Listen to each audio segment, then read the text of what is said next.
আল্লাহুম্মা সাল্লি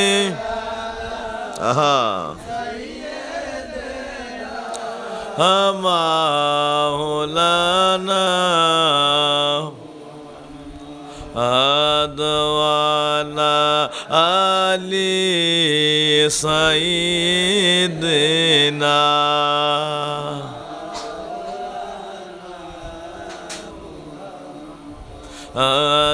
লা ইলাহা ইল্লাল্লাহ লা ইলাহা ইল্লাল্লাহ লা ইলাহা ইল্লাল্লাহ লা ইলাহা ইল্লাল্লাহ লা ইলাহা ইল্লাল্লাহ লা ইলাহা ইল্লাল্লাহ লা ইলাহা লা ইলাহা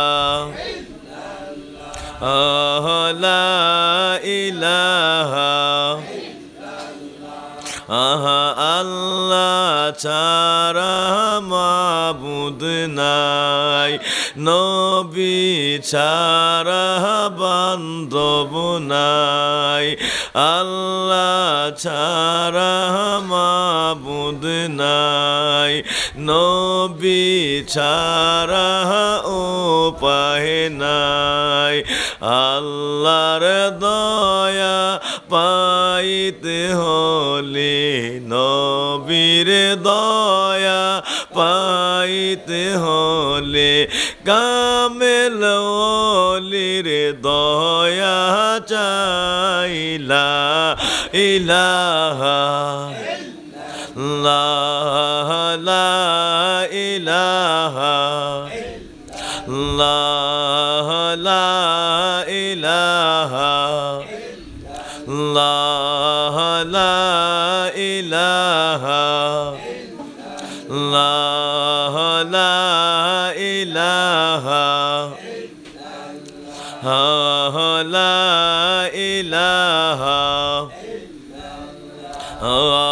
লা ইলাহা ইল্লাল্লাহ লা ইলাহা।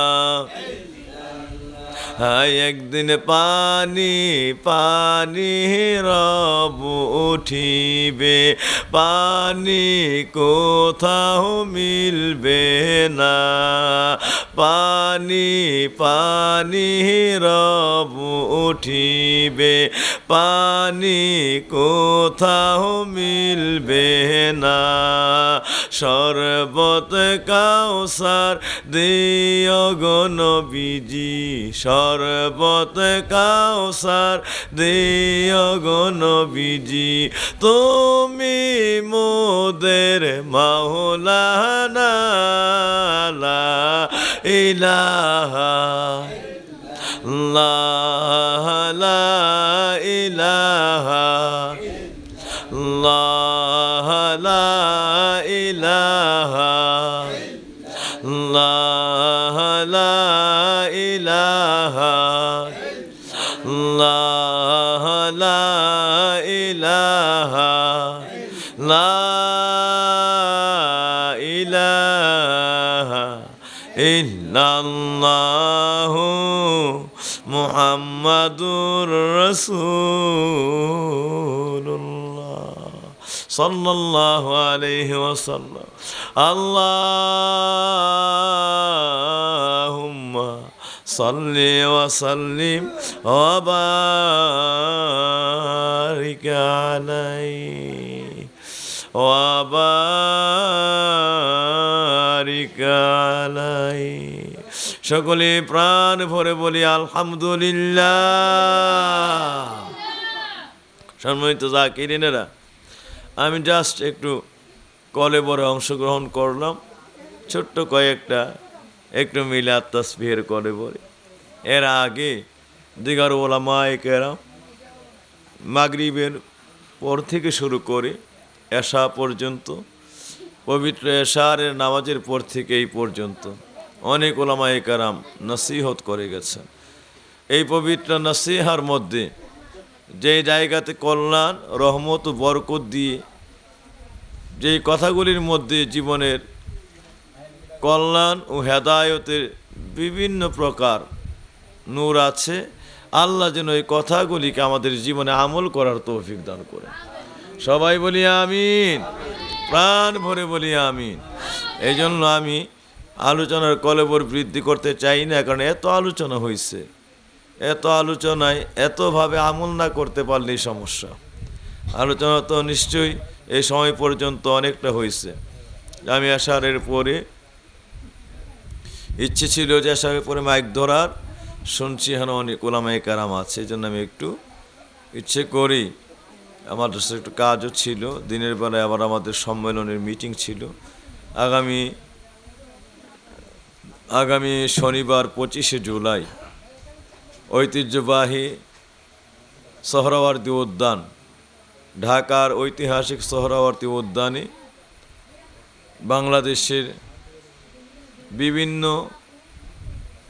বাংলাদেশের বর্তমান সময়ের প্রেক্ষাপটে বিভিন্ন প্রকার নাশকতা যা হচ্ছে, শিশু নির্যাতন, নারী নির্যাতন থেকে শুরু করে বিভিন্নভাবে মদ, গাঁজা, বিভিন্ন নেশায় যুব সমাজ, দেশের একটা বিশাল সমাজ এবার ধ্বংসের দিকে চলে যাচ্ছে। পাশাপাশি দেশে বিভিন্ন মব, অরাজকতা, বিভিন্ন প্রকার বিশৃঙ্খল ও উগ্রবাদীদের উগ্রতা সৃষ্টি করে সাধারণ মানুষের জনজীবন বিপর্যস্ত করে দিয়েছে, এবং বিভিন্ন মাজার, আল্লাহওয়ালাদের দরগাহে হামলা, ভাঙচুর, লুটতরাজ, এই সবগুলি বন্ধের দাবিতে বিশাল বড় সুফিবাদী সুন্নি মহাসম্মেলন আগামী শনিবার সকাল 10 ঘটিকা থেকে বাংলাদেশ, আমাদের গণপ্রজাতন্ত্রী বাংলাদেশের সরকার মহোদয় আমাদের এই অনুষ্ঠানের সদয় সম্মতি প্রকাশ করে তারা লিখিতভাবে অনুমোদন জ্ঞাপন করেছেন। আগামী শনিবার সময় 10 ঘটিকা থেকে দুপুর পর্যন্ত এই বিশাল বড় সম্মেলন, ওনাদের টার্গেট প্রায় 10 লক্ষ লোকের আয়োজনে কার্যক্রম চলছে। সারা বাংলাদেশে বিভিন্ন দরবার, বিভিন্ন আল্লাহওয়ালাদের খানকা, বিভিন্ন আশিক রসুল, বিভিন্ন জায়গায় আমার নবীর প্রেমিক সুন্নি মুসলমানদেরকে দাওয়াত করা হয়েছে। সবাই যেন উক্ত অনুষ্ঠানে অংশগ্রহণ করে। আপনারাও যাবেন, আপনাদেরও দাওয়াত। এই বিষয়ে খারেরায় দিনের বেলায় মিটিং ছিল। তাছাড়া আমাদের এই মিটিং কার্যক্রম শেষ করে আরও বিভিন্ন অ্যাপয়েন্টমেন্ট শেষ করে আমরা এখানে এসে পৌঁছেছি। সম্মানিত জাকিরিনেরা, আমরা যারা আসছি, আমি একটু ইশারা দিয়ে মূর্তি শেষ করতে চাচ্ছি মাত্র অল্প সময়ের মধ্যে, কারণ এক হলো প্রতিকূল পরিবেশ, আর এক হলো দীর্ঘ সময়ের নসিহত। তো এই প্রতিকূল পরিবেশে আল্লাহ তো এই সময়টা আমাদের জন্য ভালো রাখছেন, আলহামদুলিল্লাহ। আল্লাহ পাক আমাদেরকে অন্তত বসার, আসার এবং মাহফিলে অন্তত অল্প সময় আমরা আল্লাহর দরবারে এই মাহফিলটাকে নিয়ে হাজিরা দেওয়ার মতো সময় আল্লাহ আমাদেরকে দান করেছেন। এই জন্য হৃদয়ের সব দরদ মিশায়া আবারও বলি আলহামদুলিল্লাহ। আমি স্বল্প সময় বলছি আগের থেকে, মানে অল্প সময়ের মধ্যে একটু নসিহত এবং একটু তালিম, জিকির আজকার করে ইনশাল্লাহ শেষের দিকে আমরা চলে যাব। আমরা বাবাজিদের খাদমতে বলতে চাই, আমরা যারা আছি, আমার নবীর হাদিস মোবারকের মধ্যে এসেছে একদল মানুষ এই দুনিয়ার জমিনে হযরতে ওমর রাদিয়াল্লাহু তাআলা আনহু কেনই বলতেছেন, ওমর রে, তাহজ্জালা আমালুকুম ফি আমালিহিম, তোমার আমল তাদের আমলের কাছে তুচ্ছ হয়ে যাবে, তোমার নামাজ তাদের নামাজের কাছে লজ্জিত হয়ে যাবে, তুচ্ছ হয়ে যাবে, তাদের পরহেজগারির কাছে তোমার পরহেজগারি তুচ্ছ হয়ে যাবে। এরা এত পরহেজগারি দেখাইবে, মনে হইব যে এত আমল, এত পর্দা, এত পরহেজগারি, এত বেশি জানে, এত বেশি এলেমের অধিকারী, কিন্তু লা ইউজাবিজু তারামিহিম, এদের পরিচয় তুমি শুনিয়া লও, এদের এই পরহেজগারি, এদের যে আমল নামা, এদের যে এলেম যা কিছু আছে সব কণ্ঠনালীর উপরে থাকবে, এগুলি কালবের ভিতরে ঢুকবে না। একদল মানুষ হবে এইগুলি আমল জাস উপরেই থাকবে, এগুলি অন্তরাত্মার মধ্যে যাবে না। এগুলি নবীজি বললেন এগুলি হলো বেয়াদবে রসুল।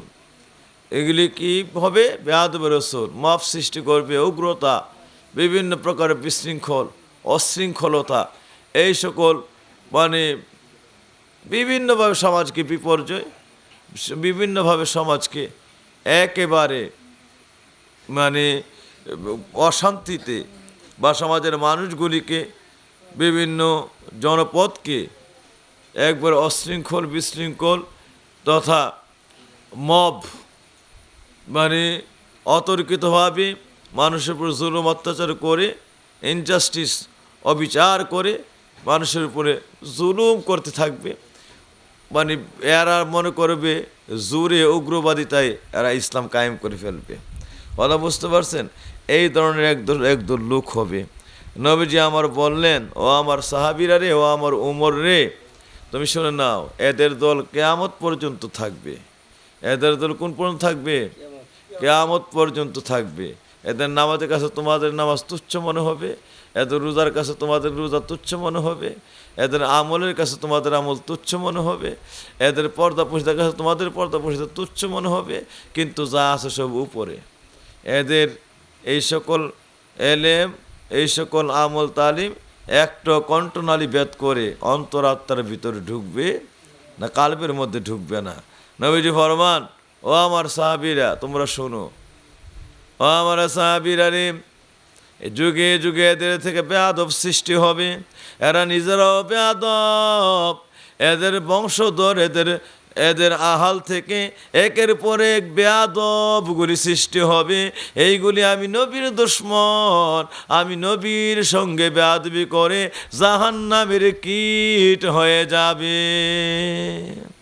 নবীর সঙ্গে বেয়াদবি করে জাহান্নামের কীট হয়ে যাবে। আমার বাপজিদের খেদমতে বলতে চাই যে আমল তো অনেক করবে, কিন্তু সব আমল ধ্বংস, সব আমল এদের ধ্বংস। নবীর সঙ্গে দুশ্মনী বেয়াদবির কারণে, নবীর সঙ্গে কটূক্তি, বদুক্তি, নবীর প্রতি বিদ্বেষ ভাব, মানে বেয়াদবি আচরণ প্রদর্শনের কারণে। অথচ এলেমও ছিল, আমলও ছিল, পর্দাও ছিল, মানে বাকি সব কিছুই ছিল, কিন্তু ভিতরে নবীর প্রেম, নবীর মহাব্বত, নবীর আদব ছিল না। কারণ নবী যখন কথাটা বলেন, কাকে নিয়ে বলছিলেন? এক বেয়াদব, তার নাম হলো আবদুল্লাহ ইবনে জুল খোয়াইসারা। নামটা মনে রাখবেন, আবদুল্লাহ ইবনে জুল খোয়াইসারা। বুখারী শরীফের কিতাবুল মাগাজি 2য় খণ্ডের মধ্যে আসছে। বুখারী শরীফের কিতাবুল মাগাজি নামক একটা অধ্যায় আছে, এটা বুখারী শরীফের 2য় খণ্ডের অধ্যায়টা, ওইখানে আসছে। হযরতে আলী রাদিয়াল্লাহু তাআলা আনহু ইয়ামেন দেশের গভর্নর, ওইখান থেকে একটু কাঁচা স্বর্ণ, অর্থাৎ মাটির নিচ থেকে স্বর্ণগুলি পেয়েছে। ওই মাটি মিশ্রিত স্বর্ণগুলি এখনও শোধন করা হয় নাই, এখনও স্বর্ণগুলি শোধিত হয় নাই। এই কাঁচা মাটি মিশ্রিত মাটির তলদেশ থেকে উঠিয়ে এই স্বর্ণগুলি হযরত আলী আমার দয়াল নবীর দরবারে মদিনাতুল মুনাওয়ারায় পাঠিয়ে দেন। ইয়া রাসূলুল্লাহ, আপনি যেভাবে ভালো মনে করেন এই স্বর্ণগুলিকে আপনি ওইভাবে ইসলামী রাষ্ট্রের কাজে আপনি লাগায়া দেন, আপনি যা ভালো মনে করেন। সুবহানাল্লাহ। ইয়ামেন দেশ থেকে পাঠানোর পরে হযরতে রাসূল পাকের কাছে যখন এই মাটি মিশ্রিত স্বর্ণগুলি চলে আসলো, আল্লাহর হাবিব সামনে মদিনার উপকণ্ঠে আমার নবী রাস্তার বাম পাশে যত গরিবেরা ছিল গরিবদেরকে ডাক দিলেন, ডান পাশে যত গরিবেরা ছিল তাদেরকে ডাক দিলেন, তোরা আমি দয়াল নবীর সামনে চলে আয়। ওই স্বর্ণগুলি পাঠিয়ে দিলে আল্লাহর হাবিব ডানে বামে মদিনার গরিবগুলিরে ডাক দিলেন রাস্তা থেকে। সঙ্গে সঙ্গে আমার নবীর পবিত্র আওয়াজ পেয়ে আমার নবীর পবিত্র সাউন্ড পেয়ে এই মদিনার যত একৃত সর্বস্ব একবারে অসহায় এই গরিব গলি রাস্তার কিনারে দাঁড়িয়ে যায়। আমার নবী কী করলেন, ওই মাটি মিশ্রিত স্বর্ণগুলি ডানে বামে ডানে বামে ডানে বামে, নবী তো জানেন কে সবচেয়ে বেশি গরিব, কে একটু কম গরিব, কে একটু মানে এইভাবে গরিবের মধ্যে স্তর আছে না, বড় লোকের মধ্যেও স্তর আছে, গরিবের মধ্যেও স্তর আছে। আমার নবী ডানে বামে সব গরিবদের মধ্যে বন্টন করে দেন, যায় যে যতটুকু পাওয়ার। কারণ নবীজি বলছে আনা কাসিমুন ওয়াল্লাহু ইউতি, দুনিয়ার মানুষেরা আল্লাহ আমারে দান করে দিয়েছেন, আল্লাহ ধন আসমান জমিনের ধনভাণ্ডার আমি নবীর হাতের মধ্যে উঠাই দিয়েছেন, আর আমি হইলাম আল্লাহ রাব্বুল আলামিনের সে মহা ধনভাণ্ডারের বন্টনকারী। আল্লাহু আকবার, ধনভাণ্ডারের কি বন্টনকারী। এই জন্যই আশিকানে জাকিরিনেরা আমার নবী কুল জাহানের বাদশাহ, আল্লাহ পাকের আসমান জমিনে দুনিয়া আখেরাতে একেবারে জান্নাত থেকে শুরু করে যা আছে সব কিছু আল্লাহ আমার নবীরে দিয়ে দিছে। এখন আমার নবী গুলির মালিক, নবী আমার দয়াল নবীগুলির মালিক। আমার নবী যারে কবুল করবে আল্লাহ তার জন্য এটা বাজেট করতে থাকবে। এই জন্য নবী সারা জান্নাতটাও পাওয়ার আর কোন দ্বিতীয় রাস্তা নাই। সুবহানাল্লাহ, নবী ছাড়া জান্নাত পাওয়ারও কোনো দ্বিতীয় রাস্তা নেই, সম্ভব না, মানে দ্বিতীয় কোনো রাস্তাই নেই। সম্ভব মানে রাস্তাই নেই, একটাই রাস্তায় নবীর রাস্তা পাইতে হইলে কয়টা রাস্তা? একটাই রাস্তার নাম কি? নবীর রাস্তা। এছাড়া পাওয়ার আর কোনো সুযোগ নাই। আমি অল্প সময়ে শেষ করতে যাচ্ছি। আমার বাবাজিরা, এই আমার নবীর রাস্তায় আমার আল্লাহ কোরআনে সিল মেরে ঘোষণা করে দিয়েছেন, ইন্না আতাইনা কাল কাউসার ফাসাল্লি লি রাব্বিকা ওয়ানহার ইন্না শানিয়া কাহু আল আফতার।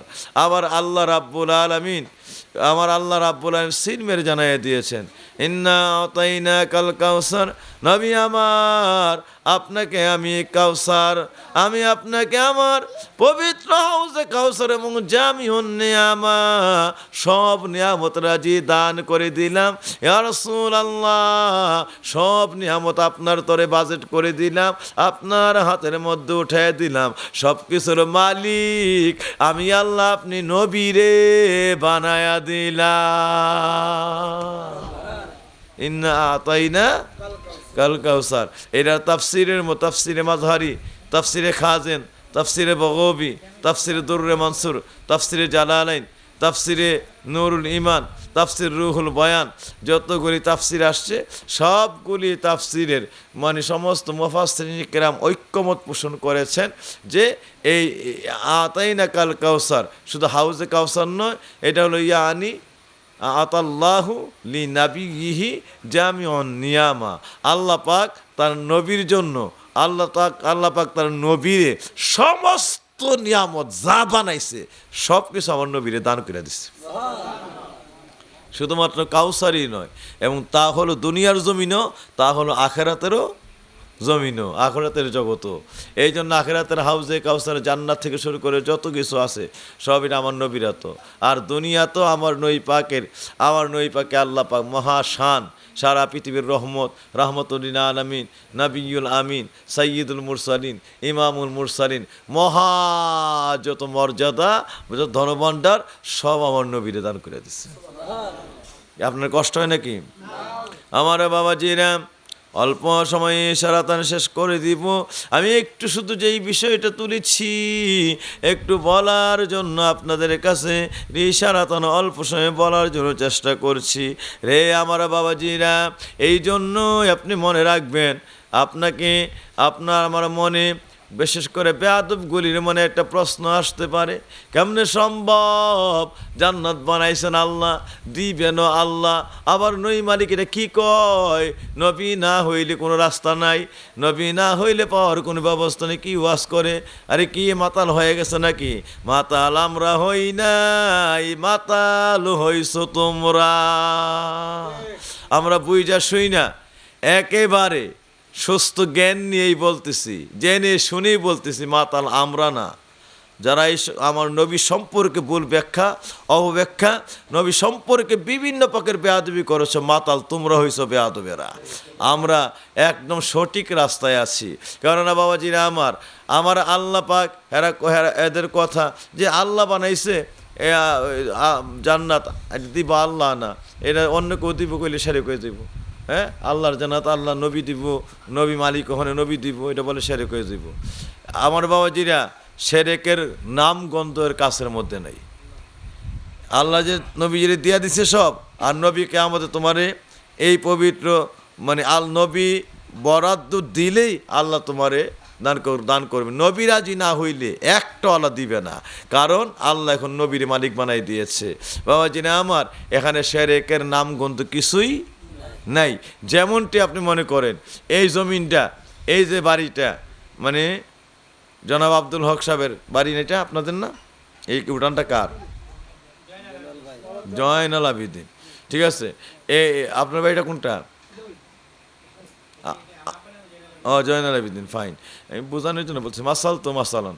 এখানে যদি আমরা জিজ্ঞেস করি বাড়ির কাছে আইসা, ইয়াতে এই রাস্তার মধ্যে এখানে জিজ্ঞেস করি, ও আল্লাহর এই বাড়িটা কই? সামনে ওই ফাড়ায়, তো মানুষ চিনতো না আল্লাহর বাড়ি কো, বুঝতে?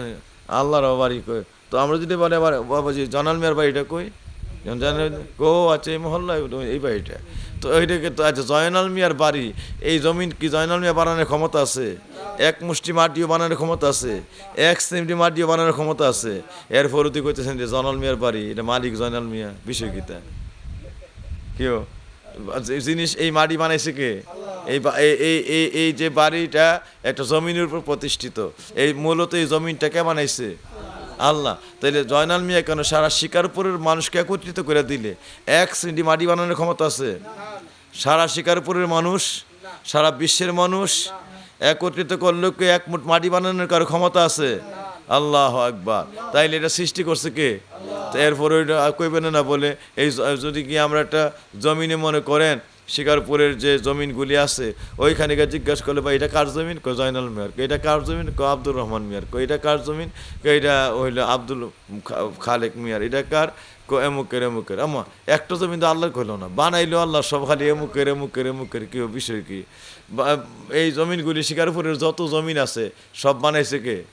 তারপরে দেখে আব্দুল খালেকের, এরকম আব্দুল বাতেনের, আব্দুল জব্বারের, জয়নাল আবিদিন, এরকম সুমন মিয়ার, রাকিব মিয়ার। আরে এত বড় শিরক জমিনে জমিনে করতেছেন, এর চেয়ে বড় শিরক কি হইতে পারে যে আল্লাহর জমিন আরেকজনের নাম কইতেছেন? ঠিক না ভাই? ঠিক। জমিন আল্লাহর নাম করতেছে, নাম বলতেছে আরেকজনের, এ শিরক হইল না? এইটাই বুঝে না মৌলবীর গোষ্ঠী। এখানে শিরক পায় না, শিরক পাইছে গলিয়া উলিয়ার মাজারের মধ্যে। নাউযুবিল্লাহি মিন যালিক। আমার বাবাজিরা খুব খেয়াল, শিকারপুরের জমিনের মধ্যে শিরক পায় না, এই বেয়াদবগুলি শিরক পায় আমার দয়াল নবীর মধ্যে গিয়া। আফসোস, নবীর নামটা বললে নবী সব কিছুর মালিক বললে শিরক হয়ে যায়। এখানে যে প্রায় কয়েকশো কানি সম্পত্তি, কয়েকশো কানি জায়গা সম্পত্তির মালিক এই গ্রামবাসী, একটা জমি নিয়েও কোনো শিরক হইল না, অথচ প্রত্যেকটা জমি বানাইছে আল্লাহ। প্রতিটা জমিন কে বানাইছে? আল্লাহ। কয়েকশো জমিনের ফরও শিরক হয় না, কয়েকশোর ফরও শিরক হয় না, শিরক হয়ে থাকা নবীর কথা কইলি। কথা বুঝতে পারছেন? আপনাদের খুব খেদমতে আরজ করতে চাই, খুব খেয়াল রাখবেন যে আমার দয়াল নবীকে আল্লাহ, এইটা নূহ আলাইহিস সালামের জমানা থেকে ঘটনা ঘটছে। নূহ আলাইহিস সালামের 3টা ছেলে ছিল, একটা ছেলে মানে মোট 4 ছেলে, একটা ছেলে দিন গ্রহণ করে নাই, সে মহাপ্লাবনের মধ্যে, মহাপ্লাবনের পানিতে নিমজ্জিত হইয়া ডুইবা মরছিল। বুঝতে পারেন? কেনান, বুঝতে পারছেন? নূহ আলাইহিস সালামের পুত্র কেনান। আর এছাড়া শাম, হাম, ইয়াফস, বাকি 3 সন্তান। মাঝখানে কিন্তু অনেক ঘটনা আছে, সেই দিকে আমি যাই না।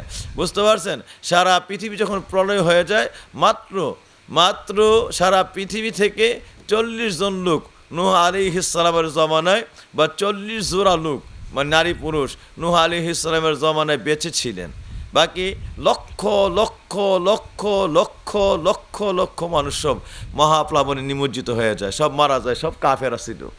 যারা একবার নূহ আলাইহিস নৌকায় উঠতে পারছে, তথা ইমানদার নূহ আলাইহিস কালমা গ্রহণ করছে, বুঝতে পারছেন, তারাই সব একমাত্র নাজাত পেয়ে গেছে। তারা মহাপ্লাবনেও একটা সুতাও তাদের কোনো ক্ষতি হয় নাই। সুবহানাল্লাহ। এই জন্য আমার নবী জীবনের মাসালু আহলাল বাইতে কামাসালু সাফিনাতিন নূহ। বুঝতে পারছেন? নবীজি বলেন মাসালু আহলাল বাইতে কামাসালি সাফিনাতিন নূহ।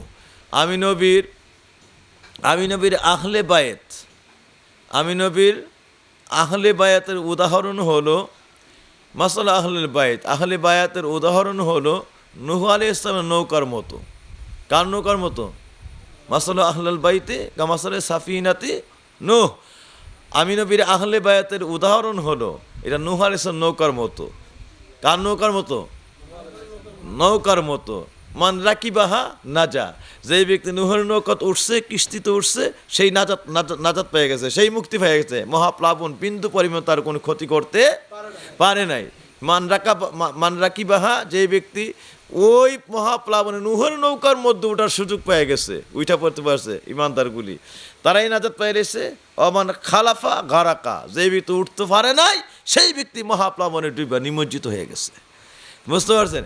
এই ঠিক নূহ আলাইহিস সালামের কিস্তির মতন আমি নবীর আহলে বায়াত। নূহ আলাইহিস সালামের কিস্তি যেমন ওই যুগে যে উঠতে পারছে সেই নাজাত, যে উঠতে পারে না সে ডুইবা মরছে, নিমজ্জিত হয়ে গেছে। আমি নবীর আহলে বায়াতরেও যারা ভালোবাসছে, যারা আহলে বায়াতের কিস্তির মধ্যে, অর্থাৎ তাদের প্রেমের মধ্যে উঠে গেছে, তাদের প্রেমের মধ্যে মিশে গেছে, তাদেরকে জীবনের চাইতে ভালোবাসছে, আমি নবীর আহলে বায়াতকে সারা জীবন দিয়া গলার মালা, জীবনের মালা বানায় ফেলছে। না যা, তার জন্য আল্লাহ 8টা জান্নাত বানায় রাখছে। 8টা জান্নাত আল্লাহ তার জন্য বানায় রাখছে। সুতরাং আমরা যারা আছি, আমরা সেই নূহ আলাইহিস সালাম নৌকার কিস্তির মতো। আমাদের জমানায় এই কিস্তি নাই, আমাদের জমানায় আছে আহলে বায়াতের কিস্তি। সুবহানাল্লাহ। আমরা এই কিস্তিতে উঠতে চাই কি চাই না? আরো জোরে বলি, উঠতে চাই কি চাই না? আহলে বায়াতকে জীবনের চাইতে বেশি ভালোবাসতে চাই কি চাই না? আহলে বায়াতের প্রেমে আমরা বেশি থাকতে চাই কি চাই না? নবীর আহলে বায়াতকে আমরা সারা জীবন সমস্ত কিছুর চাইতো আমরা তাদের ইত্তেবা, গুলামি করতে চাই কি চাই না? সুতরাং বাবাজিরা আমার, এটাই হলো আমার নবীর আহলে বায়াতকে যারা ভালোবাসলো। আহলে বায়াত কারা? নবীজির সকল পরিবার পরিজন সবাই আহলে বায়াত, কিন্তু আহলে বায়াতে আম, আহলে বায়াতে খাস। এর মধ্যে সবাই আহলে বায়াত, নবীর সমস্ত স্ত্রীগণ বা অন্যান্য আহলাউলাদ এর মধ্যে যারা আছে, নবীর আর আহলাউলাদ সব আহলে বায়াত। কিন্তু এর মধ্যে খাসুল খাস হলো আহলে বায়াতের সদস্য হলো 5 জন। খাসুল খাস কজন? 5 জন। বাবাজিরা আমার নবী একদিন একটা চাদর মুবারক এবার নবীজির চতুর্দিকে জড়াইয়া ফেলছে, টান দিয়া কোসে হযরত হাসান তুমি আসো, চাদরের ভিতরে নিয়ে নিলেন। বলে হুসাইন তুমি আসো, চাদরের ভিতরে নিয়ে নিলেন। এরপরে হযরতে মা ফাতেমা বলে মা ফাতেমা রে তুমি আমার চাদরের মধ্যে ঢুকে যাও, চাদরের ভিতরে নিয়ে নিলেন। ডাক দিয়ে বলে আলী রে তুই আমার চাদরের ভিতরে চলে আয়। তো আলীরও চাদরের ভিতরে নিয়ে নিলেন। হইল কজন? 4 জন। হজরতে ইমাম হাসান, ইমাম হুসাইন, হজরতে আলী, হজরতে মা ফাতেমা, 4 জনকে নিয়ে নিলেন। আর এই 4 জনকে জড়ায়া একই চাদরের মধ্যে আর আমার নবী মানে তাদেরকে বেষ্টন করে ফেললেন। নবীজি বললেন সাহাবীরা রে, ও দুনিয়াবাসীরা শোনো, আজকে আমার চাদরের মধ্যে যারা আছে তারাই হলো আহলে বায়াতে খাস, তারাই হলো আহলে বায়াতে খাস। একবারে স্পেসিফিক নবীজি পরিচয় করে দিলেন। এর মূল একদম খাসুল খাস আহলে বায়াত। সুবহানাল্লাহ। বাবাজি না আমার, খাসুল খাস আহলে বায়াত। সুবহানাল্লাহ। হজরতে মা ফাতিমা, হজরতে আলী রাদিয়াল্লাহু তাআলা আনহু, হজরতে ইমাম হাসান, হজরত ইমাম হুসাইন, আমার দয়াল নবী সাল্লাল্লাহু আলাইহি ওয়াসাল্লাম। আল্লাহু আকবার। তারা এই 5 জন হলো আহলে বায়াত। 5 জন কি? আরো জোরে বলে 5 জন কি? আহলে বায়াত। তাইলে এছাড়া কিন্তু নবীজির অন্য মেয়েরা আছে, কুলসুম, হজরত জয়নব, হজরতে কুলসুম রালত পবিত্র ইসলাম ধর্মরই বিশ্বাস করতো না। তারে সে মদ পান করতো, মদ বানাইতে ওইভাবে লোকদেরকে উৎসাহিত করত। তারে যখন বলা হয় তখন মদ পান করেন, এটা কি কাজ করতেছেন? এটা তো একদম নিষেধ, হাই হাই হারাম। আল্লাহ কোরআনের মধ্যে বলেছে ইন্নামাল খামরু ওয়াল মাইসার, হ্যাঁ বলা আজলাম। আল্লাহ পাক খামরু মানে শরাবকে হারাম করে দিচ্ছে আমার আল্লাহ। আর আপনি কি করতেছেন? আপনি নিজে মদ খান, আবার মদ বানানোতে, মদ পান করাতে লোকদেরকে উৎসাহিত করেন। কারে এটা মুহাম্মদের ধর্মে না হারাম করা হয়েছে? নাউযুবিল্লাহি মিন যালিক। এর আগে তো ঈসা বা খ্রিস্ট ধর্ম, ওই সকল ধর্মের আমল হতে এটা নাজায়েজ ছিল না। তো এটা মুহাম্মদের ধর্মে না হারাম করা হয়েছে। তাইলে বলেন আবার যেই ব্যক্তি, আমরা কি অনেক খ্রিস্ট ধর্মের মধ্যে আছি না ইসলাম ধর্মের মধ্যে আছি? ইসলাম ধর্ম না হারাম করেছে, খ্রিস্ট ধর্ম তো হারাম না। নাউজুবিল্লাহি মিন যালিক, আস্তাগফিরুল্লাহ রাব্বি। বলেন তাতে যেই ব্যক্তি ইসলাম ধর্ম মানছে না, ইসলাম ধর্মের জায়েজ না জায়েজ হারামের তোয়াক্কা করে নাই, মানে নাই, তার কি ঈমান আছে? এইভাবে একটা দুইটা হাজারটা দলিল তার বিপক্ষে, সে যে এই কাজগুলি করাইছে। তো এই জন্যে এক বাক্যে লিখে গিয়েছে, ইন্নাল খাবিসা লাম ইউসাদ্দিকু বিরিসালাতিন নবী সাল্লাল্লাহু আলাইহি ওয়াসাল্লাম। খবিস ইয়াজিদ আল্লাহর রসুলের পবিত্র রিসালাতরে বিশ্বাস করত না, এই জন্য সে কাফের ফতোয়া দিয়ে গেছে। কি ফতোয়া দিয়েছে? কাফের ফতোয়া দিয়েছে অসংখ্য ওলামায়ে কেরাম। আর বাকি আহলুস সুন্নাত ওয়াল জামাতের সমস্ত ওলামায়ে কেরাম তাকে লানত প্রদান করেছেন এবং সবাই বলেছেন সে ফাসেক ছিল। তো ফাসেক আবার এত ভয়াবহ, কিতাবের মধ্যে আসছে মান তাআজ্জামাল ফাসিকা ফাকাদ খারিজাল ইসলাম। যেই ব্যক্তি ফাসেকরে সম্মান করে ইজ্জত করে সেই ব্যক্তি বেঈমান হয়ে যায়। ফাসেকরে যে ব্যক্তি সম্মান করে ইজ্জত করে, সাধারণ মুমিন মানুষটা কি হয়ে যায়? বেঈমান হয়ে যায়। যারা এখন এই ফাসেক ইয়াজিদ রে আজকে এইভাবে ইজ্জতের আসনে বসাইতে চায়, ঈমান আসে না গেছে? বলেন ঈমান আসে না গেছে? আমার বাবাজিদের একাদমতে বলতে চাই, এই মুহররমের আশুরার মাস মাত্রই অল্প সময় হলো। হায় রে, এই আমাদের এই সময় থেকে, আমাদের এই জমানা থেকে অল্প সময়ে মাত্র বিগত হলো। আশুরার মাস আমাদের থেকে বিগত হলো, মুহররমের মাস গেল, সফরের মাস শুরু হয়ে গেল, সামনে আসতেছে রবিউল আউয়াল। আমার বাপজি রে, সেখানে যা কিনে না, এই মুহররমের মাসে এমনভাবে মুমিনের হৃদয় কান্না করে, যদি আজকেও শিকারপুরের জমিন থেকে আপনার যদি অন্তর্চক্ষু অন্তর কান খোলা থাকে, আপনি কানটা বাড়াইলে শুনতে পারবেন। মনে হয় এখনো শোনা যায় হজরতে ইমাম হুসাইন 6 মাসের শিশু হজরতে আলী আকবরকে কোলে লইয়া এখনো কারবালায় ফোরাতের কিনারায় পানি পানি কইরা কান্দে।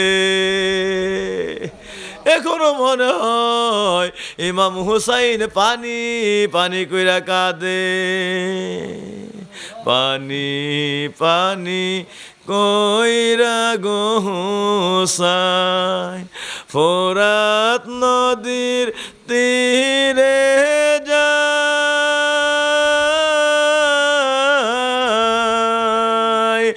এক মুনাফিক তীর মারিল আসগরের কলিজায়। পানি পানি কইরা গো হুসাইন ফোরাত নদীর তীরে যায়,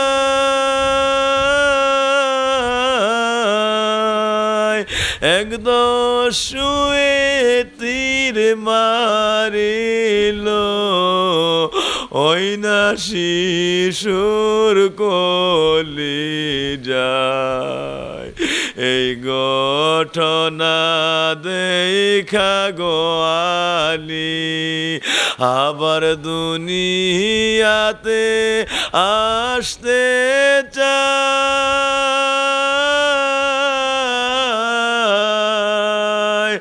আমার দিনের নবী সামনে গো আইসা ফিরাইয়া লইয়া যায়।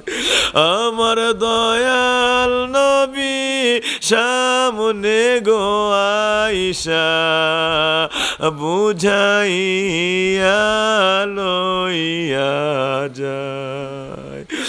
আমার দিনের নবী সামনে গো আইসা ফিরাইয়া লইয়া যায়।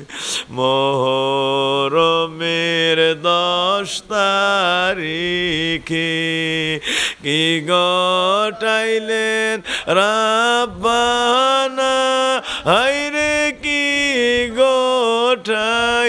দিলেন রাব্বানা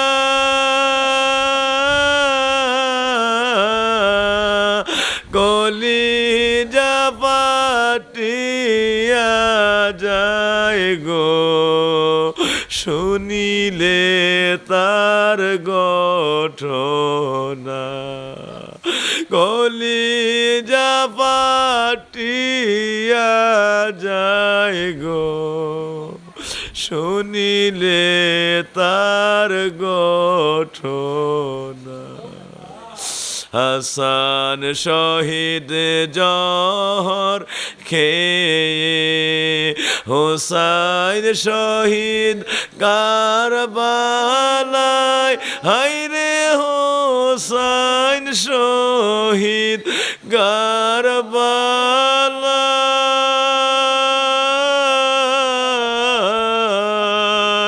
বেহেশতে লুটাইয়া গো কান্দে দুঃখিনী মা ফাতেমা বেহেশতে লুটাইয়া গো কান্দে দুঃখিনী মা ফাতেমা মোহরমের 10 তারিখে কি ঘটাইলেন রাব্বানা হায়রে কি ঘটাইলেন রাব্বানা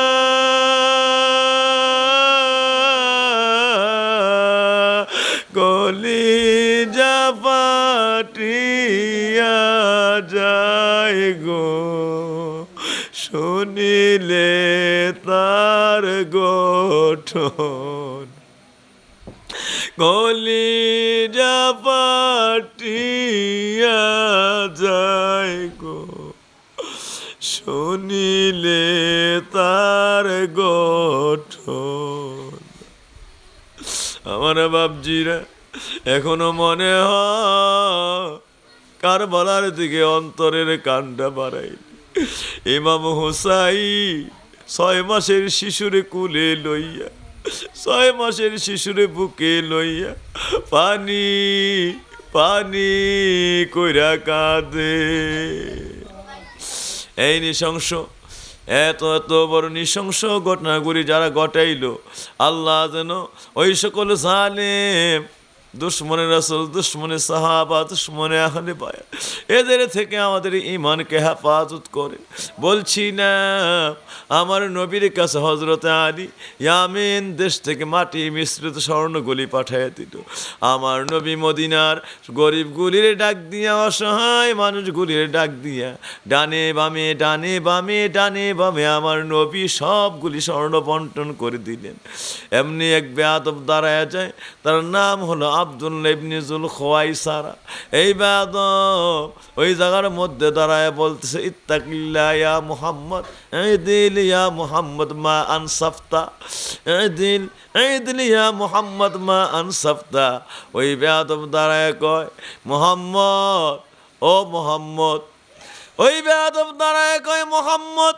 তুমি আল্লাহরে ভয় করো তুমি আল্লাহরে ভয় করো বন্টনের মধ্যে তুমি সমতা ইনসাফ করো নাই সমতা বিধান করো নাই সুতরাং তুমি আল্লাহরে ভয় করো এই দিল তুমি বন্টনের মধ্যে ন্যায় নীতি ইনসাফের সঙ্গে বন্টন করো কারণ তোমার বন্টনের ভিতরে ইনসাফ দেখা যাচ্ছে না নাউজুবিল্লাহি মিন যালিক কইছে কারে আল্লাহু আকবার আল্লাহ এই বেয়াদবগুলি হলো এই সকল বেয়াদবগুলি হলো ওই টাইপের এখন পর্যন্ত 1000 বছর পরও নবী লয়া বেয়াদবিয়াদের শেষ হইল না বুঝতে পারছেন ইয়া মুহাম্মদ মা আনসাফতা ইত্তাকিল্লাহ ইয়া মুহাম্মদ মুহাম্মদ তুমি আল্লাহর ভয় করো তুমি বন্টনের মধ্যে ন্যায় নীতি সততার বিধান তুমি নীতি সহ বন্টন তুমি সমতার সঙ্গে বন্টন করো নাই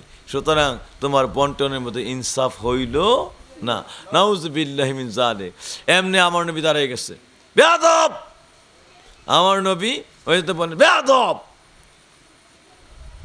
যদি আমি পৃথিবীতে ইনসাফ না করি, ইনসাফ পৃথিবীতে আর কে করবে? কারণ আমার আল্লাহ আদল, ইনসাফ, ন্যায় নীতির আমার আল্লাহ রাব্বুল আলামিন সারা পৃথিবীর দায়িত্ব আমার হাতের মধ্যে অর্পণ করে দিয়েছে। আনা কাসিমুন ওয়াল্লাহু ইউতি, আমি হলাম বন্টনকারী আর আল্লাহ হইল আমার কাছে সব কিছু দানকারী। সব আল্লাহ আমাকে দান করে দিয়েছেন আর আল্লাহ আমাকে দায়িত্ব দিয়েছেন সারা জগতে বন্টন করার জন্য। আল্লাহ বিশ্বাস রাখে আমার চাইতে ইনসাফ পৃথিবীতে কেউ আর করতে পারে না। আল্লাহ আশ্বস্ত আমার চাইতে ইনসাফকারী পৃথিবীতে আর কেউ নেই। সুতরাং আল্লাহ আমার কাছে সব দায়িত্ব দিয়ে দিয়েছে আর তুই কস আমি ইনসাফ করি নাই, আমার চেয়ে ইনসাফ আর কে করবে যদি পৃথিবীতে আমি ইনসাফ না করি? কারণ আমি আসছি ইনসাফ, আদল, ন্যায় নীতি সারা পৃথিবীতে মানুষের হক সুপ্রতিষ্ঠিত করার জন্য। আল্লাহু আকবার। আমার বাবাজিরা, এমনি হযরত উমর দাঁড়ায় গেছে, ইউজিনলি ইয়া রাসূলুল্লাহ, আল্লাহর হাবিব আপনি আমাকে হুকুম দেন, আপনি এই মুহূর্তে আমার হুকুম দেন। আনাদ্রিবা উনকাহু, এই মুহূর্তে আমি মালাউনের একটা কূপ দিব, একেবারে গাড় থেকে গর্দান মুহূর্তের মধ্যে এক কূপে একবারে জীবনের মতো, মানে দেহ থেকে তার কল্লা সরাইয়া দিব, গর্দান সরাইয়া দিব। আমার এই মুহূর্তে হুকুম দেন, আমি আর সহ্য করতে পারছি না এই বেয়াদব নিয়ে। ইয়া রাসূলুল্লাহ, ইউজিনলি ইয়া রাসূলুল্লাহ, আপনি আমাকে হুকুম দেন। নবীজিকে স্পির ইয়া ওমর রে ধৈর্য ধর, কয়টারে মারবি? ওমর স্পির, একটু থামো। ওমর তুই কয়টারে মারবি? এইটির আনটা বাচ্চা, এইটির মানে বংশধর, না শুধু এদের কিয়ামত পর্যন্ত এদের একটা বেয়াদবের দল আছে। কিয়ামত পর্যন্ত এদের একটা বেয়াদব দল আছে। ওই হাকা, তোর কপালে ছাই, তোর কপালে ধ্বংস, তোর কপালের মধ্যে আল্লাহর লানত, তোর কপালের মধ্যে আল্লাহর কি লানত, তুই জীবনে বরবাদ হয়ে গেছ, তুই আল্লাহর রসুল ইনসাফ করে নাই। নাউজুবিল্লাহি মিন যালিক। বুঝতে পারছেন? তো এরা তো নবীজিরে তখন থেকেই নবীর এইভাবে নবীর পূর্ণ আর নবীর উপরে জীবনে আদব ছিল না।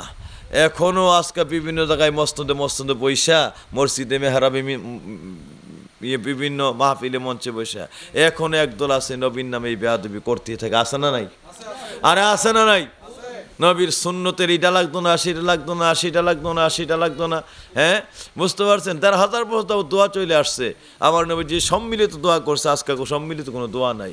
না আমার নবীজি ফরজ নামাজের পরে দোয়া করছে, ফরজ নামাজের পরে কোনো দোয়া নাই। এটা আছে না নাই? আরে এই গোষ্ঠী আছে না নাই? এইটা তো সামনাসামনি নবীর সঙ্গে বেয়াদবি করছে।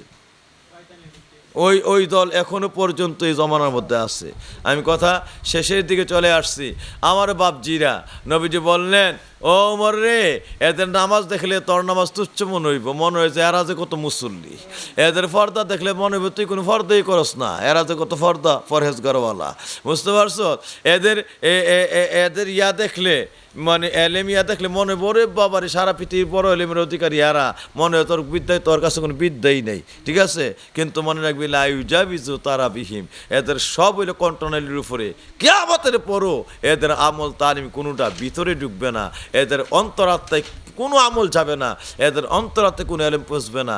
এইগুলি সব হলো গলার উপরে, একটাও গলার ভিতরে কালবের মধ্যে কোনো কানেকশন নাই। এগুলির ইমান শুধু উপরে, ভিতরে কোনো ইমান এখনো যাই নেই। এদের ভিতরে এখন ইমান যাই নাই। এটি জানে ইমানদার, কিন্তু মূলত বেঈমান। এটির ভিতরে ইমান যাই নেই। এই দল আছে না নাই? সবাই বলেন আছে না নাই? সারা দেশে অভাব নাই। বুঝতে অ্যাভেলেবল, বুঝতে পারছেন? লেখা দিলে হ্যাঁ, আমার নবীজি বলছে ইজা সাল্লাইতুম আলাল মাইয়িতি ফাখলিসুল্লাহুদ দোয়া, যখন মাইয়িতের উপরে নামাজের জানাজা শেষ করো, খুব তাড়াতাড়ি তার জন্য আল্লাহর দোয়া করো, সময় খেলাপ না করে, কাতার ভেঙ্গে তার জন্য খুব তাড়াতাড়ি আল্লাহর কাছে দোয়া করো। কেননা ওই সময়ের দোয়া আর আল্লাহ পাক এর মাঝখানে কোনো পর্দা থাকে না। ওই দোয়া সরাসরি কবুল হয়ে যায় এবং মাইয়িতের জন্য এই দোয়া মাগফিরাতের উসিলা হয়ে যায়। তাইলে ১,৫০০ বছর যাবৎ সাহাবিরা, তাবিরা, আল্লাহর ওলিয়া উলিয়া নেককার বান্দারা করে আসছে, আহলুস সুন্নাত ওয়াল জামাতের অনুরাগী অনুসারী নবী প্রেমিকেরা। আমাদের মধ্যে আমল আমরা করতে চাই কি চাই না? আরে আমল থাকবে কি থাকবে না? আমাদের মধ্যে জানাজার পরের তো আমরা চাই কি চাই না? ফরজ নামাজের পরে দোয়া আমরা চাই কি চাই না? সম্মিলিত দোয়া আমরা চাই কি চাই না? কবরস্থানে গিয়ে কবর জিয়ারত দোয়া আমরা চাই কি চাই না? এই আমলগুলি থাকবে কি থাকবে না? সবরাতের আমল থাকবে কি থাকবে না? এরা ফতোয়া দিতে ১,৫০০ বছর যাব ডাইরেক্ট আমার নবী করছে, সাহাবীরা করছে, সমস্ত উলিয়ারা। এখন সবরাতই নেই, বেদাত আছে না নাই? বুঝতে পারছেন? মানুষকে নিরুৎসাহিত করা হয়, সবরাত বলতে কিচ্ছু নেই, এগুলো সব বেদাত বেদাত বেদাত। আহলে হাদিস মাযহাবি সালাফি এই ধরনের একদল গোষ্ঠী আছে, মানে এটা কোনো কোনো বিষয়ই না, সব বেদাত। নাউযুবিল্লাহি মিন যালিক। নবী আবার বলছে আল্লাহ পাক এই রাত্রে বড় বড় গুনাহগার, শুধুমাত্র দাইয়ুস, গণক, জাদুকর, মা বাবার সঙ্গে নাফরমানিকারী, মা বাবার কলজে আত্মার মধ্যে আঘাত দানকারী, ওই সকল এইভাবে কয়েক প্রকারের কথা বলছে। এটি তারা মাফ নেই, তিনি মাফ পাবে না। এছাড়া বাকি যত বড় গুনাহগারই হোক, আল্লাহর কাছে কাঁদতে কাঁদতে তওবা তাসবিহ তাহলিলের মধ্যে সারা রাত আমলের থাকলে আল্লাহ ফজরের আগে ইয়াউমিন লা ওয়ালাদতুহু উম্মুহু, একেবারে মায়ের গর্ভ থেকে ছোট্ট ছেলেটা, সন্তানটা প্রসব হলে যেমন নিষ্পাপ হয়ে দুনিয়াতে আসে, ওই মানুষটা ফজরের সময়ে একেবারে জমিনের মধ্যে মনে হয় নতুন আজকে প্রসব হলো, নবজাতক সন্তানের মতো ওই রাত্রে নিষ্পাপ হয়ে যাবে। আল্লাহ তারা এমনভাবে মাফ করে দিবে। তাইলে কাইয়াউমিন লা ওয়ালাদতুহু উম্মুহু, আল্লাহু আকবার। তাইলে এমন সহবরতার আমল আমরা ১,৫০০ বছর যাবৎ আল্লাহওয়ালারা, সাহাবীরা, নবীর প্রেমিকেরা, আশিকরা যা করে আসছেন, এই সুন্নত বড় আমল আমরা আমল করতে চাই কি চাই না? সহবরাত থাকবে কি থাকবে না? আরো জোরে বলি, থাকবে কি থাকবে না?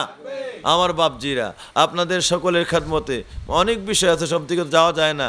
এক বেয়াদবে কইতেছে, ফতোয়া দিতেছে, মানে ইউটিউবার মৌলবি, বুঝতে পারছেন? বলতেছে, তাকে প্রশ্ন করছে আহলে হাদিস বেয়াদবকে যে নবীর নাম শুনে দুরূদ পড়া যাবেনি, আজানে বিভিন্ন ইয়াতে নবীর নাম উচ্চারিত হয়, আশহাদু আন্না মুহাম্মাদার রাসূলুল্লাহ, ঠিক আছে? আশহাদু আন্না মুহাম্মাদার রাসূলুল্লাহ, ঠিক আছে? এইভাবে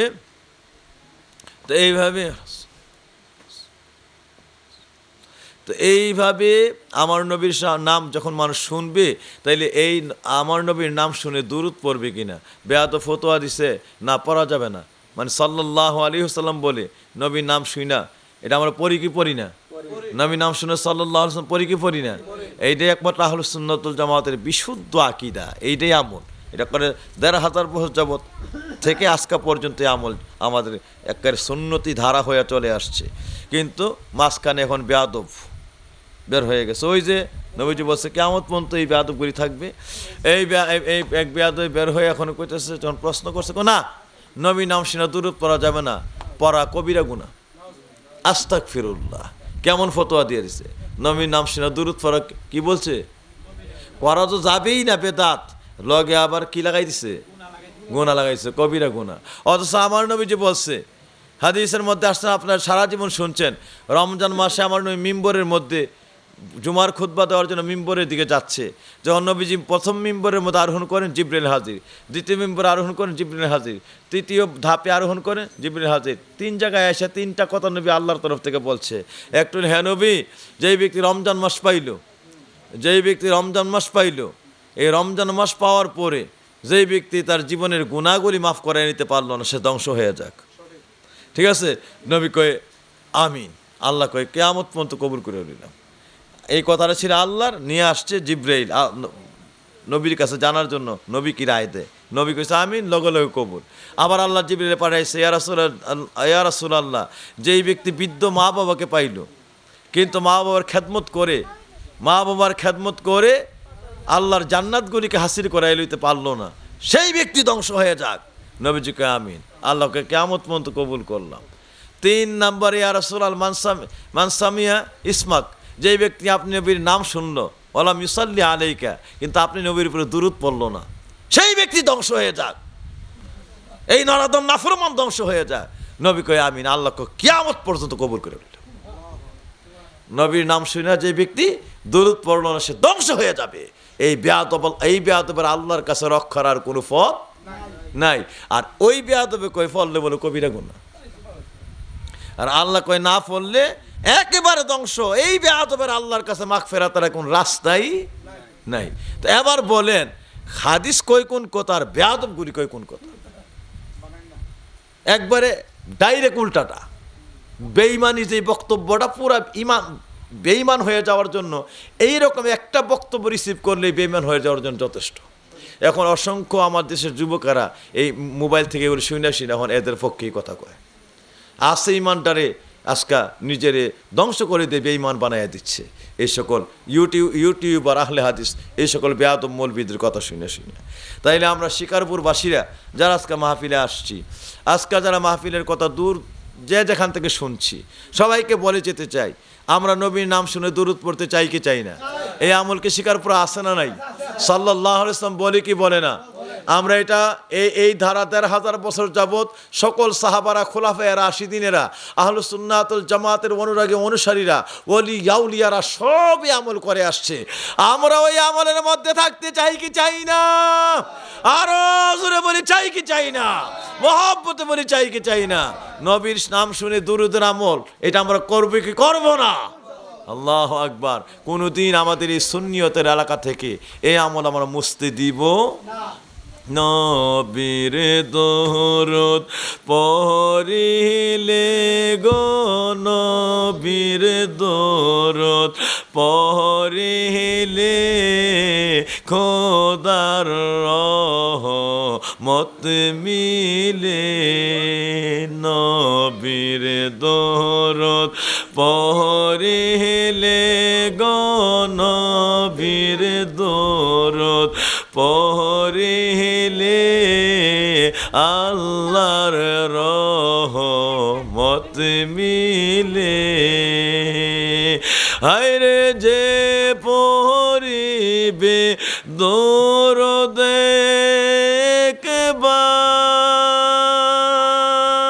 একবার, রহমত করবেন আল্লাহ 10 বার গো। যে পড়িবে দরুদ একবার, রহমত করবেন আল্লাহ 10 বার গো। 10টি গুনাহ মুছে যাবে, 10টি গুনাহ মুছে যাবে। নবীর হাদিসে বলে খোদার রহমত মিলে। বাইরে নবীর দরুদ পড়িলে গো, নবীর দরুদ পড়িলে খোদার রহমত মিলে। এই জন্য নবীর দুরূদ পড়লে নবীজি বলছেন আমার আল্লাহ রাব্বুল আলামিন সাল্লাল্লাহু আশারা মাররা, আল্লাহ তার উপরে 10টা রহমত নাজিল করে দেন। সঙ্গে সঙ্গে 10টা ফজিলত আল্লাহ দান করে দেন। 10টা আমল দিয়া তার তকদিরকে, তার আমল নামাকে ভরপুর করে দেন 10টা ফজিলত দিয়া। সঙ্গে নবীজি বলেন আমার আল্লাহ তার কালবে সবচাইতে বড় বড় যে গুনাহগুলি ছিল, ওই একবার দুরূদের ভিতরে 10টা গুনাহ আল্লাহ কাল থেকে আল্লাহর কুদরতি হাত দিয়ে আল্লাহ মুছা ফেলেন। আমল নামা থেকে 10টা গুনাহ একবারে মুছা ফেলেন, ডিলিট করে ফেলেন। সুবহানাল্লাহ। তাইলে দেখেন একবার দুরূদ পড়লে 10টা রহমত, 10টা নেক, 10টা রহমত হয়, মানে জীবনে রহমত হয়ে যাবে। বিপদে আপদে বালা মুসিবতে এই রহমতগুলি ওই জায়গার মধ্যে তোমার সাহায্য করতে শুরু করবে। 10টা রহমত চলে আসবে তোমার জন্য। সঙ্গে 10টা নেক আমল সেট হয়ে যাবে। আবার সঙ্গে 10টা বড় বড় গুনাহ আল্লাহ কাইটা উঠায় লয়ে যাবে। আল্লাহু আকবার। তাইলে নবীর দুরূদে লাভ না লস? এই দূরে বলেন লাভ না লস? তাইলে এমন দুরূদ যেই ব্যক্তি বলে নবীর নাম শুনে দুরূদ পড়লে কবিরা গুনাহ, এই সকল বেয়াদব এখান থেকে জুতা দিয়ে ফিটাইবেন, একেবারে গালের মধ্যে ঠিক মতো জুতা দিয়ে ফিটবেন। সুতরাং আমরা যারা আছি, আমরা শিকারপুর এই গ্রামবাসী এলাকাবাসী যারা আছি, বলেন আমরা আল্লাহ সাক্ষী, নবী সাক্ষী, আজকে আহলুস সুন্নাতুল জামাতের আকীদা ঈমানে উজ্জীবিত হয়ে আমরা আজকে ওই আকীদা বিশ্বাসে আমরা যারা এই পর্যন্ত এই আকীদার মধ্যে আছি এবং আকীদার মধ্যে আমরা এই পর্যন্ত কায়েম আছি। আমরা সকলে নবীর নাম শুনে সর্বময় তাজিম করতে, নবীর নামে দুরূদ পড়তে, আমার নবীর উপরে সালাম দিতে, এটা আমরা চাই কি চাই না? আরো জোরে বলে চাই কি চাই না?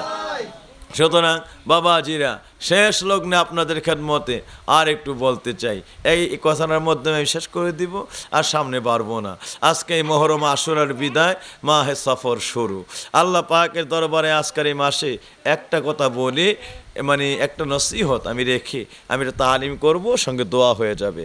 আমার বাবাজিদের খেদমতে বলতে চাই, আশিকিনেরা একটু শুনিয়ালো। হজরতে দাউদ আলাইহিস সালাম আমার আল্লাহরে বলতেছে, আল্লাহ দেখেন আমার নবীর পাওয়ারটা কি, সুবহানাল্লাহ। আমার আল্লাহরে দাউদ বলতেছেন, ও আল্লাহ তোমার কাছে একটা জীবনের ফরিয়াদ, তোমার তো এমনি, তোমার তো আল্লাহ, তুমি আল্লাহকে বিভিন্ন বিষয় বলে বলে এটা দো সেটা দো বলে বলে তোমার বিরক্ত করি না আল্লাহ, কিন্তু আজকে একটা জিনিস চাইবো, তুমি আমি দাউদ রে ফিরায়া দিও না আল্লাহ। আল্লাহ কয়ে, দাউদ কি বিষয় চাইবি? দাউদ কি চাইবে আল্লাহ জানে না? অন্তর্যামী আল্লাহ জানে কি জানে না? জানে। তারপরে যদি আমার না কয়, দাউদ জবান থেকে বের না করে, মানে আল্লাহ জানলো, দাউদ না মনে মনে জানলো, আর আল্লাহ সব জানে, আল্লাহ জানলো, তা আমরা জানবো কেমনি?